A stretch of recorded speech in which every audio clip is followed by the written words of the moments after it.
Like share और subscribe करें हमारे इस चैनल को और बेल आइकन को दबाना ना भूलें ताकि हमारी वीडियो आप तक सबसे पहले पहुंचे।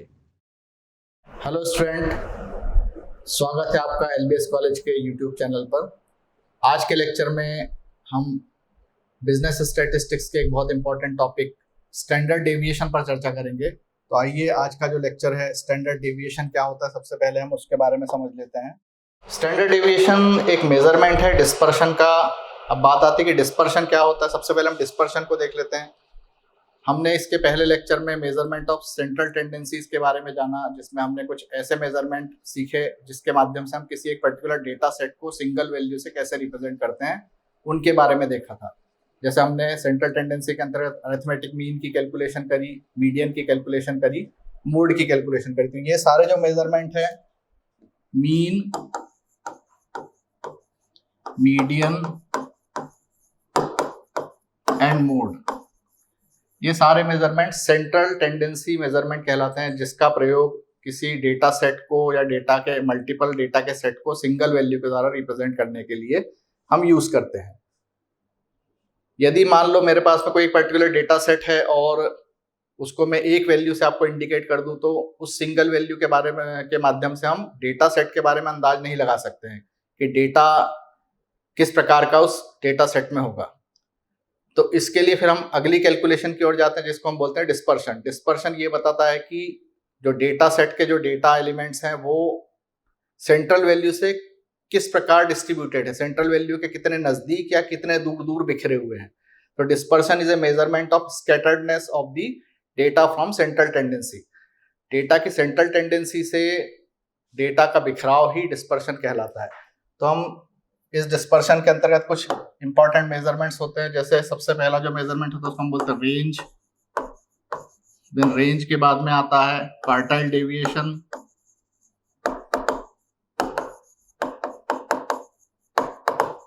क्वार्टाइल डेविएशन के बाद में आता है मीन डेविएशन, और फाइनली आता है स्टैंडर्ड डेविएशन।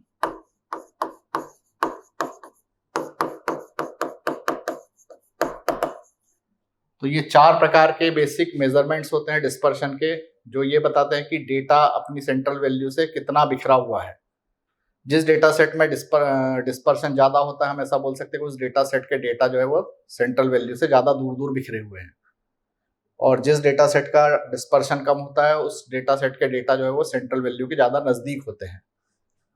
तो इन चारों मेजरमेंट में सबसे ज्यादा यूज होने वाला जो मेजरमेंट है वो है स्टैंडर्ड डेविएशन। स्टैंडर्ड डेविएशन क्या होता है उसको देख लेते हैं। Standard deviation is a measure of dispersion. तो सबसे पहली बात हमको ये ध्यान रखना है कि स्टैंडर्ड डेविएशन डिस्पर्शन का एक मेजरमेंट है। डिस्पर्शन ये बताता है कि how data is scattered from its central value. तो सेंट्रल वैल्यू में अरिथमेटिक मीन से डेटा की जो स्कैटर्डनेस है, डेटा का जो बिखराव है, वो स्टैंडर्ड डेविएशन के माध्यम से इंडिकेट किया जाता है। स्टैंडर्ड डेविएशन ये बताता है कि डेटा सेट के डेटा अरिथमेटिक मीन से कितना ज्यादा या कितना कम बिखरे हुए हैं, कितने पास पास हैं या कितने दूर दूर हैं। जितना ज्यादा स्टैंडर्ड डेविएशन होगा किसी डेटा सेट का, उसमें उतनी ज्यादा स्कैटर्डनेस होगी, और जितना कम स्टैंडर्ड डेविएशन होगा उसमें उतनी कम स्कैटर्डनेस होगी, उतना कम बिखराव होगा सेंट्रल वैल्यू से।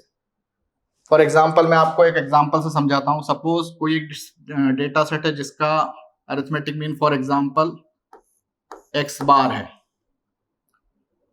इस एक्स बार की वैल्यू थोड़ी देर के लिए सपोज 40 है, और आपके डेटा सेट में कुछ वैल्यूज हैं 37, 36, 32, यहाँ पे 43, 45, 48।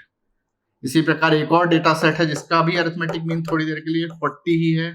उस डेटा सेट में कुछ वैल्यूज है हमारे पास में 37, 36 और 34। यहाँ पर हमारे पास में वैल्यू है 41, 43 और 45। इन दोनों डेटा सेट को जब हम कंपेयर करते हैं तो हमको ये पता लगता है कि अरिथमेटिक मीन या सेंट्रल वैल्यू तो दोनों की सेम है, पर देखने पर हमको ये समझ में आ रहा है कि बिखराव जो है डेटा का इस सेट में कम है, इस सेट की जो वैल्यूज है वो सेंट्रल वैल्यू के ज्यादा नजदीक हैं। मिनिमम वैल्यू 34 है, मैक्सिमम वैल्यू 45 है।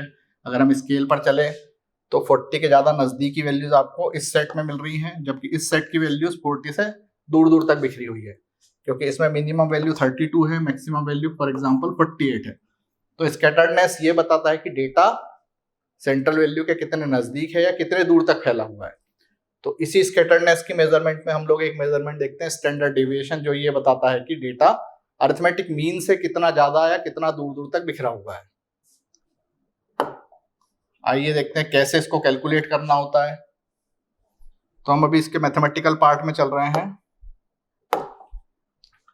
सबसे पहले इंडिविजुअल सीरीज के लिए अरिथमेटिक मीन की कैलकुलेशन कैसे होती है।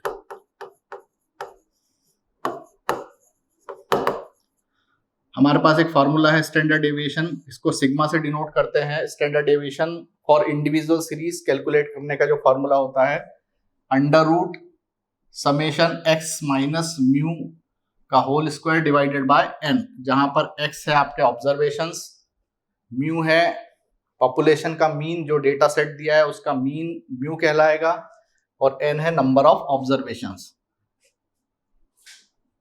एक और फॉर्मूला जो जनरली यूज किया जाता है वो कुछ इस टाइप से है, standard deviation equal to under root summation X square upon N minus summation X upon N का होल स्क्वायर। इस फॉर्मूले को यूज करने में ये सुविधा हमको मिल जाती है कि यहाँ पर हमको अरिथमेटिक मीन फाइंड आउट करने की जरूरत नहीं है, डायरेक्ट हम एक्स को या ऑब्जर्वेशन की मदद से हम सीधे स्टैंडर्ड डेविएशन पर पहुंच सकते हैं। आइए इस फॉर्मूले को कैसे यूज करते हैं एग्जांपल से हम लोग समझते हैं। ये एक एग्जांपल है हमारे सामने, कुछ पर्सन्स हैं और पर्सन्स के नाम आपके सामने A B C D E के फॉर्म में दिया हुआ है, उनकी सैलरी या एक्स की वैल्यू हमको दी हुई है इस तरीके से। हमको जो फॉर्मूला हम यूज कर रहे हैं पहला, that is sigma equal to under root summation of X minus mu whole square upon N. कहीं कहीं म्यू के लिए नोटेशन एक्स बार भी यूज किया जाता है, तो उसमें आप कंफ्यूज ना हो। Mu is arithmetic mean. हम अरिथमेटिक मीन से डेविएशन निकालेंगे सबसे पहले। तो सबसे पहले हमको इस डेटा सेट का अरिथमेटिक मीन कैलकुलेट करना है, जहां म्यू का फॉर्मूला या एक्स बार का फॉर्मूला होता है summation of X upon N.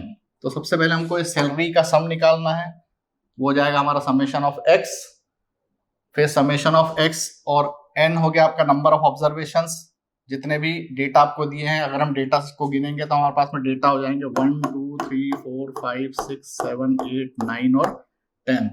तो एन की वैल्यू हो जाएगी हमारी 10। सैलरी का सम निकाल लेंगे समेशन ऑफ एक्स के फॉर्म में, उसको 10 से डिवाइड करेंगे, हमको मिल जाएगा अरिथमेटिक मीन। फिर हमको अगले स्टेप में निकालना है ये जो एक्स है, सैलरी का डेविएशन निकालना है अरिथमेटिक मीन से, एक्स माइनस म्यू। उसके बाद हम कैलकुलेट करेंगे एक्स माइनस म्यू का होल स्क्वायर, और इस फॉर्मूले को यूज करके हम स्टैंडर्ड डेविएशन फाइंड आउट करेंगे। तो देखते हैं कैलकुलेशन कैसे होती है।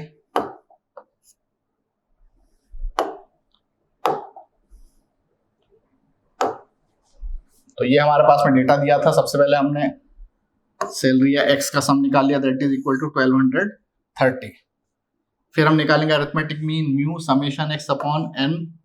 समेशन एक्स है 1230 डिवाइडेड बाय एन की वैल्यू है 10, 10 से डिवाइड करेंगे तो म्यू आ जाएगा हमारा 123। तो अरिथमेटिक मीन हो गया 123। अब हम निकालेंगे एक्स का म्यू से डेविएशन, एक्स माइनस म्यू। तो 120 minus 123 equal to -3, 110 minus 123 equal to -13। Mu की वैल्यू हम ले रहे हैं यहाँ पर 123, जो हमने यहाँ फाइंड आउट किया। 115 minus 123 equal to -8, 122 minus 123 equal to -1। इस तरह से सारे डेविएशंस हम कैलकुलेट कर लेंगे। नेक्स्ट स्टेप में हम इन डेविएशंस का निकालेंगे स्क्वायर्स। जो एक्स माइनस म्यू हमने कैलकुलेट किया, इसका स्क्वायर करेंगे तो -3 का स्क्वायर 9, -13 का स्क्वायर 169, -8 का स्क्वायर 64, -1 का स्क्वायर 1। ऐसे सारे हम डेविएशंस के स्क्वायर निकाल लेंगे। एक्स का सम निकाल लिया हमने पहले ही, हमको चाहिए अब समेशन एक्स माइनस म्यू का होल स्क्वायर। तो ये जो डेविएशंस के स्क्वायर निकाले इनको हम ऐड कर लेंगे, तो ये आ रहा हमारा 622। फॉर्मूला है हमारा स्टैंडर्ड डेविएशन का, sigma equal to under root में summation X minus mu square. ये जो 622 है ये वैल्यू यहाँ पुट अप करेंगे, n नंबर ऑफ ऑब्जर्वेशन, जो हम पहले कैलकुलेट कर चुके हैं, हमारे ऑब्जर्वेशन की संख्या थी 10, तो standard deviation equal to under root 622 divided by 10, that is under root 62.2। Under root लेंगे 62.2 का तो आंसर आ जाएगा हमारा 7.89। इस तरीके से हम स्टैंडर्ड डेविएशन इंडिविजुअल सीरीज में कैलकुलेट करते हैं। फॉर्मूला हमने यूज किया है ये वाला। आइए इसी क्वेश्चन को हम, जो दूसरा फॉर्मूला है जहां पे हम स्टैंडर्ड डेविएशन कैलकुलेट कर रहे हैं परंतु मीन कैलकुलेट करने की आवश्यकता जहां नहीं पड़ती है, तो कैसे हम कैलकुलेट करते हैं वो देख लेते हैं। सेम क्वेश्चन है हमारा और इसी क्वेश्चन को हम, जो फॉर्मूला हम यूज करने जा रहे हैं, sigma equal to under root में summation X square upon N minus summation X upon N का होल स्क्वायर। तो इस फॉर्मूले के लिए हमको दो वैल्यूज चाहिए, एक तो समेशन ऑफ एक्स चाहिए, दूसरा एक्स स्क्वायर का समेशन चाहिए। तो सैलरी एक्स की वैल्यू हमको दी हुई है, इनको ऐड कर लिया तो हमारा समेशन ऑफ एक्स आ गया 1230। इसके बाद हम कैलकुलेट करेंगे एक्स का स्क्वायर्स, तो ये सारे एक्स के स्क्वायर्स हम निकालेंगे। 120 का स्क्वायर, 110 का स्क्वायर, देन 115 का स्क्वायर, सारी वैल्यूज का हम निकालेंगे स्क्वायर्स। तो ये सारे स्क्वायर्स हमने निकाल के रखे हुए हैं, इन सभी स्क्वायर्स को हम ऐड करेंगे तो हमको मिल जाएगा summation of x square. Summation of x square आया 1,51,912। अब इस फॉर्मूले में समेशन ऑफ एक्स स्क्वायर की जगह ये वैल्यू रखना है, समेशन ऑफ एक्स की जगह पर 1230 रखना है। तो फॉर्मूले को हम यूज कर रहे हैं, summation X square upon N, N की वैल्यू है 10, फिर summation minus summation X upon 10 का होल स्क्वायर।